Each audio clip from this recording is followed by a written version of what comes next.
جب دل بولتا ہے تو ذہن کو اعتراض کرنا بے حیائی لگتا ہے۔ خاموشی محبت کی جان نکال دیتی ہے۔ ہمیں محتاط رہنا چاہیے کہ ایک قسم کی طاقت کو دوسری طاقت سے تبدیل نہ کریں۔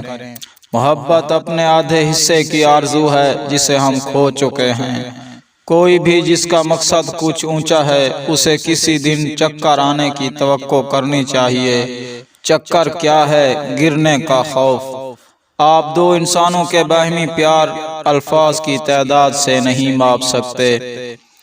عورت سے محبت کرنا اور عورت کے ساتھ سونا دو الگ الگ جذبے ہیں، نہ صرف مختلف بلکہ متضاد۔ وہ شخص جو اپنی رہائش گاہ کو چھوڑنے کی خواہش رکھتا ہے وہ ناخوش ہے۔ ایسا لگتا ہے کہ دماغ خاص علاقہ رکھتا ہے جسے ہم شاعرانہ یادداشت کہہ سکتے ہیں، جو ہر وہ چیز ریکارڈ کرتی ہے جو ہمیں دلکش لگتی ہے۔ ایک استعارہ محبت کو جنم دے سکتا ہے۔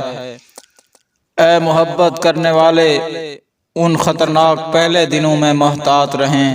ایک بار جب آپ بستر پر ناشتہ لے آتے ہیں تو آپ کو اسے ہمیشہ کے لیے لانا پڑے گا جب تک کہ آپ پر محبت اور دھوکہ دہی کا الزام نہ لگے۔ چھیڑ چھاڑ بغیر کسی ضمانت کے جنسی ملاپ کا وعدہ ہے۔ ہنسنا گہرائی سے جینا ہے۔ آدمی اپنی جہالت کا ذمہ دار ہے۔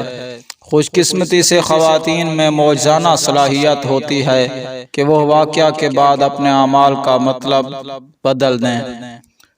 ابہام جتنا زیادہ ہوگا خوشی بھی اتنی ہی زیادہ ہوگی۔